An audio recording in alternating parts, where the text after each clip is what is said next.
नमस्कार. आज आपण एका खूप महत्वाच्या विषयावर बोलणार आहोत. लोक तुमचा आदर कधी करतात. आपण यामागे असलेलं मानसशास्त्र म्हणजेच सायकोलॉजी एकदम सोप्या मराठीत समजून घेणार आहोत.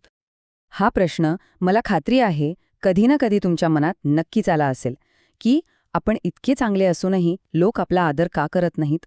म्हणजे बघा, तुम्ही मित्रांसाठी धावून जाता, ऑफिसमध्ये सगळ्यांना मदत करता, घरात कोणाचं मन दुखावत नाही. एवढं सगळं करूनही लोक तुम्हाला टेक फॉर ग्रँटेड घेतात. तुमच्या मताला किंमत दिली जात नाही किंवा तुमच्या बोलण्याकडे सरळ सरळ दुर्लक्ष केलं जातं.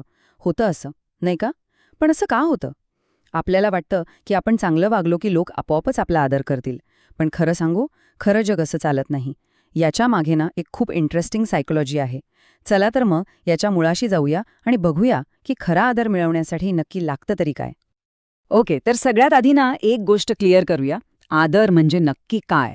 कारण खूप वेळा लोक आदर, भीती आणि लोकप्रियता या तिघांमध्ये खूप गोंधळ करतात. बघा, भीती कशी येते? अधिकाराने किंवा धमकीने. लोक तुमचं ऐकतील, पण तुमच्या मागे तुमची किंमत शून्य असेल. लोकप्रियता ती येते लोकांना खुश ठेवून, जी खूप वरवरची असते. पण खरा आदर तो तुमच्या चारित्र्यामुळे आणि तुमच्या कृतीमुळे मिळतो. तो कमावला जातो आणि महत्त्वाचं म्हणजे तोच टिकतो. आता ऐका, आपण लहानपणापासून एक गोष्ट ऐकत आलोय. Respect is earned from others, म्हणजे आदर दुसऱ्यांकडून मिळवावा लागतो. पण तुम्हाला माहीत आहे का, हेच हेच सगळ्यात मोठं खोटं आहे. आणि हीच एक समजूत आपल्याला पूर्णपणे चुकीच्या दिशेने घेऊन जाते. आणि सत्य काय आहे तर ते या वाक्यात आहे. लोक तुमचा आदर करतात हे तुम्ही स्वतःचा किती आदर करता याचं एक लॅगिंग इंडिकेटर आहे. म्हणजे काय? सोप्या भाषेत सांगायचं तर आदराची सुरुवात दुसऱ्यांकडून नाही तर तुमच्या स्वतःपासून होते. जग फक्त एक आरसा आहे. तुम्ही स्वतःला जसं बघता तसंच जग तुम्हाला बघतं. तर मग हा आत्मसन्मान म्हणजे सेल्फ रिस्पेक्ट नक्की आहे तरी काय? ही फक्त एक भावना नाहीये की आज मला चांगलं वाटतंय. नाही. आत्मसन्मान म्हणजे तुमच्या रोजच्या कृती. तुम्ही स्वतःला दिलेली छोटी छोटी वचनं पाळता का? आणि अशा कोणत्या गोष्टी आहेत ज्यांच्यावर तुम्ही कधीच कॉम्प्रोमाइज करत नाही?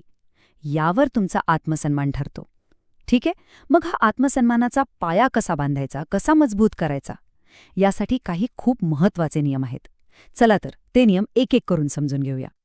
आणि आता आपण येतोय या चर्चेच्या सगळ्यात महत्त्वाच्या भागाकडे. आपण असे 7 नियम पाहणार आहोत जे तुम्हाला फक्त आदरच मिळवून देणार नाहीत, तर खरं सांगतो यात तुमचं आयुष्य बदलण्याची ताकद आहे. हे आहेत ते 7 नियम, आदराचे 7 स्तंभ. पहिला, सीमा निश्चित करणं म्हणजे बाउंड्रीज सेट करणं. दुसरा, स्वतःचा आदर करणं. तिसरा, एखाद्या गोष्टीत कौशल्य मिळवणं. चौथा, सातत्य ठेवणं. पाचवा, भावनांवर नियंत्रण. सहावा, स्पष्ट संवाद साधणं. आणि सातवा, बोलण्यापेक्षा कृतीतून सिद्ध करणं. चला, यातले काही महत्त्वाचे नियम जरा खोलात जाऊन बघूया.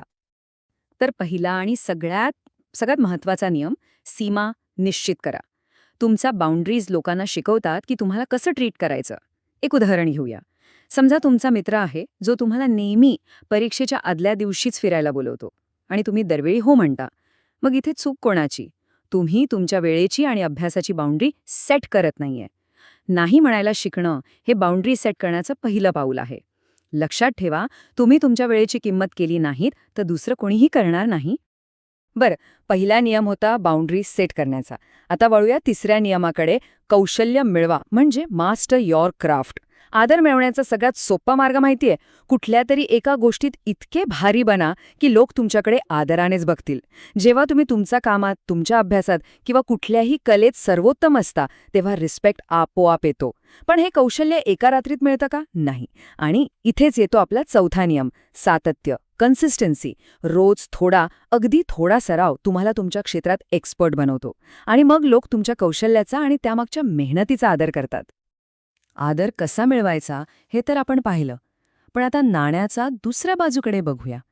अशा कोणत्या चुका आहेत, कोणत्या सवयी आहेत ज्यामुळे लोक नकळतपणे आपला आदर गमावून बसतात, म्हणजे असलेला आदरही कमी होतो? चला बघूया या चुका कोणत्या आहेत. ह्या काही सवयी आहेत ज्या तुमचा आदर अक्षरशः नष्ट करतात. पहिलं, पीपल प्लीजिंग म्हणजे सगळ्यांना खुश ठेवण्याच्या नादात स्वतःला विसरणं. दुसरं, कमजोर किंवा शून्य सीमा असणं. तिसरं, इनकन्सिस्टन्सी, म्हणजे बोलता एक आणि करता भलतंच. चौथं, प्रत्येक गोष्टीसाठी ओव्हर एक्सप्लेन करणं, जास्त स्पष्टीकरण देत बसणं, खास करून नाही म्हणताना. आणि सगळ्यात घातक, अपमान सहन करणं किंवा अशी बॉडी लँग्वेज ठेवणं जसं की खांदे पाडून चालणं, ज्यात आत्मविश्वास शून्य दिसतो. आणि हा मुद्दा तर बघा किती अचूकपणे मांडलाय. अपमान सहन करणं म्हणजे काय, तर केक खाऊन निरोगी होण्याची अपेक्षा करणं. किती चुकीचं आहे, नाही का? पण आपण तेच करतो. जेव्हा तुम्ही अपमान सहन करता, तेव्हा तुम्ही समोरच्या व्यक्तीला आणि हो, महत्वाचं म्हणजे स्वतःला हाच संदेश देता की मी आदरास पात्र नाही. तर मग मुद्दा हा आहे की सुरुवात कुठून करायची? इतकं सगळं ऐकल्यावर वाटू शकतं की खूप काही बदलावं लागेल. पण नाही, यासाठी कोणत्या मोठ्या बदलाची गरज नाहीये. गरज आहे फक्त एका छोट्या पण ठाम कृतीची. बरं, इतकं सगळं ऐकल्यावर प्रश्न पडतोच की मी सुरुवात कुठून करू? चला, या सगळ्या माहितीचा सार आपण एका सोप्या प्रॅक्टिकल कृतीमध्ये आणूया. एक असा नियम जो तुम्ही आज आत्तापासून अंमलात आणू शकता. फक्त एकच गोष्ट. आज फक्त एकदा नाही म्हणायला शिका. अशा कुठल्याही गोष्टीला नाही म्हणा जी तुम्हाला खरंच करायची नाही, जी तुमचा वेळ वाया घालवतेय किंवा जी तुमच्या तत्वांच्या विरोधात आहे. हे एक नाही म्हणजे तुमची पहिली बाउंड्री सेट करण्याचं पहिलं पाऊल असेल. आणि विश्वास ठेवा, हीच आत्मसन्मानाची खरी सुरुवात आहे. आणि जाता जाता फक्त एक गोष्ट लक्षात ठेवा. आदराचा हा सगळा खेळ बाहेर नाहीये, तो तुमच्या आत सुरू होतो. ज्या दिवशी तुम्ही स्वतःला महत्त्व द्याल, स्वतःच्या वेळेची आणि शब्दांची किंमत कराल, त्या दिवसापासून जग तुमची किंमत आपोआप करायला लागेल. म्हणून स्वतःचा आदर करा आणि बघा जग तुमचा आदर कसा करतं.